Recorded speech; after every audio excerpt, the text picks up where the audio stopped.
Bismillahirrahmanirrahim. Assalamualaikum warahmatullahi wabarakatuh. Perkenalkan, saya Rizka Al-Faujia dengan NIM 2501019 dari Program Studi Pendidikan Agama Islam Semester 2, Kelas Non-Reguler Institut Darul Falah. Pada kesempatan kali ini, saya akan mempresentasikan mengenai metodologi pembelajaran secara singkat dalam mata kuliah Hadis Tarbawi yang diampu oleh Bapak Dr. Komarudin, MPD. Metodologi pembelajaran adalah ilmu atau kerangka sistematis yang menyusun cara-cara melaksanakan proses belajar dan mengevaluasinya dengan tujuan untuk mencapai proses belajar yang efektif. Dalam metodologi pembelajaran mencakup beberapa hal, dimulai dari pendekatan, model, strategi, metode, dan teknik pembelajaran. Pada kesempatan kali ini, saya akan menggunakan pendekatan pembelajaran dengan SCL atau Student Centered Learning dan menggunakan model pembelajaran Problem Based Learning dengan metode diskusi. Pendekatan Student Centered Learning atau disering kita sebut SCL adalah pendekatan pembelajaran yang berfokus pada siswa. Guru hanya berperan sebagai fasilitator. Dalam pendekatan ini mencakup model pembelajaran Discovery Learning, Inquiry Learning, Problem Based Learning, dan Project Based Learning. Keempat model pembelajaran ini sama-sama menyajikan suatu masalah. Problem Based Learning atau sering kita kenal dengan sebutan PBL adalah model pembelajaran berbasis masalah yang ada di dunia nyata. Tujuan dari PBL adalah menanamkan pengetahuan baru. Dengan model pembelajaran ini, siswa akan disuguhkan suatu masalah untuk mencari solusi dari permasalahan tersebut. Contohnya, siswa akan diberi permasalahan mengenai penumpukan sampah organik. Dengan berbeda solusi yang didapatkan oleh setiap siswa, maka akan membantu pengetahuan baru terhadap siswa yang lainnya. Kemudian, manfaat dari problem based learning adalah yang pertama meningkatkan keaktifan siswa. Sangat jelas sekali ya, dengan adanya model pembelajaran PBL ini, siswa akan aktif mencari informasi dan pengetahuan baru untuk dapat menyelesaikan masalah dalam pembelajaran tersebut. Yang kedua, meningkatkan motivasi belajar. Ketika siswa yang lainnya aktif dalam mencari informasi dan pengetahuan baru untuk mencari solusi permasalahannya, otomatis siswa lain akan terdorong dan memiliki motivasi besar untuk mencari informasi lebih dari siswa yang lainnya. Yang ketiga, mampu bernalar kritis. Mengapa siswa dapat bernalar kritis dalam model pembelajaran ini?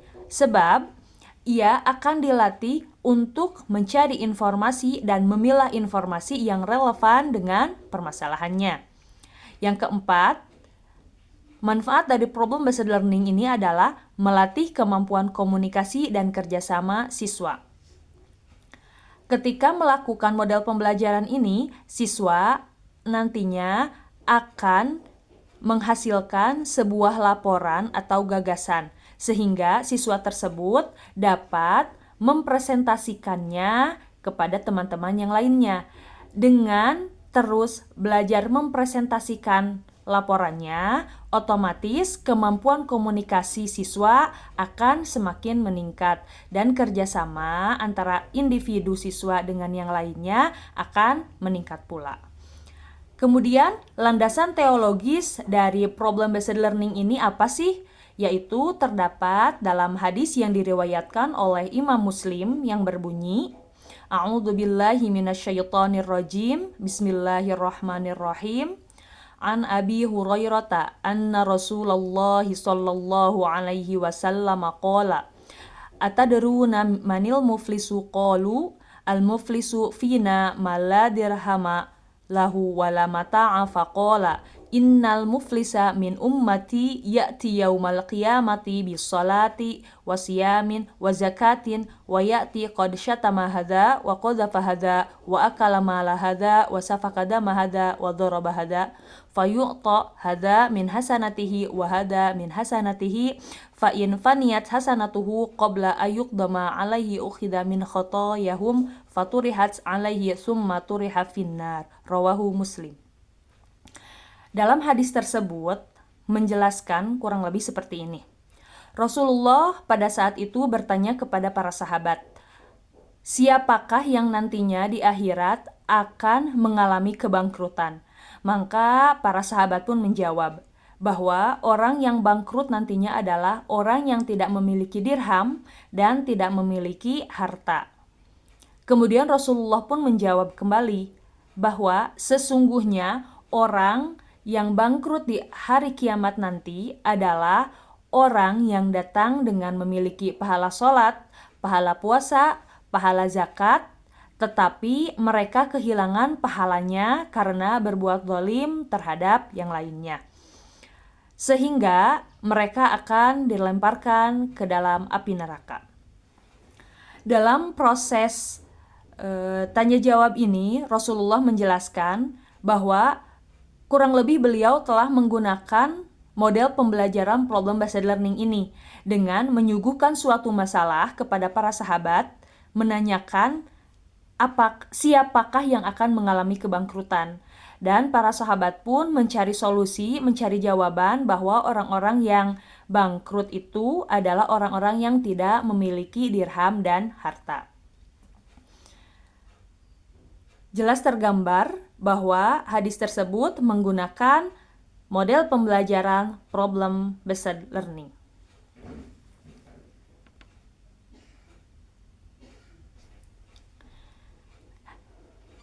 Dalam model pembelajaran based learning, saya menggunakan discussion method atau metode diskusi. Pengertian metode diskusi ini apa sih? Metode diskusi adalah metode yang berisi pertukaran pendapat atas pertanyaan-pertanyaan dalam suatu kelompok dan diarahkan untuk dapat memperoleh solusi. Jelas, metode diskusi adalah metode yang mengalami interaksi antara orang lain atau siswa yang lain dengan siswa yang lainnya dengan tujuan untuk memperoleh informasi. Landasan teologisnya terdapat dalam hadis yang diriwayatkan oleh Imam Bukhari yang berbunyi An Abi Hurairah annahu sami'a Rasulullah sallallahu alaihi wasallam yaqulu ara'aitum law anna nahran bi babin ahadikum yaghtasilu fihi kulla yawmin khamsan ma taqulu dzalika yubqi min dharanihi qalu la yubqi min dharanihi syai'an qala fadzalika masalu shalawatil khamsi yamhullahu bihal khotoya.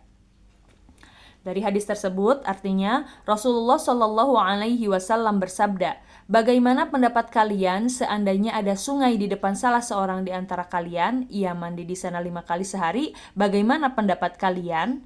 Apakah masih tersisa kotorannya? Mereka menjawab, tidak akan tersisa kotorannya sedikit pun. Beliau bersabda, begitulah perumpamaan sholat 5 waktu, dengannya Allah Subhanahu wa Ta'ala menghapus dosa-dosa. Hadis riwayat Bukhari.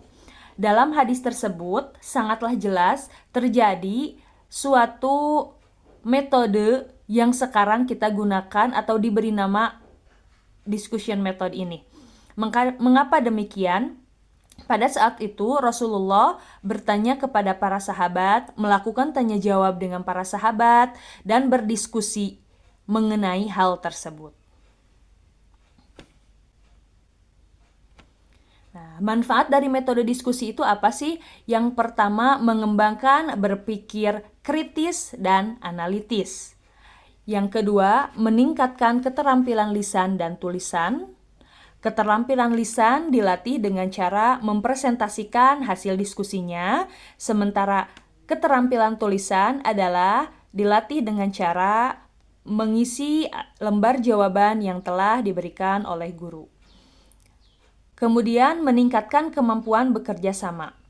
Dalam diskusi, paling tidak harus ada 2 orang dalam proses tersebut.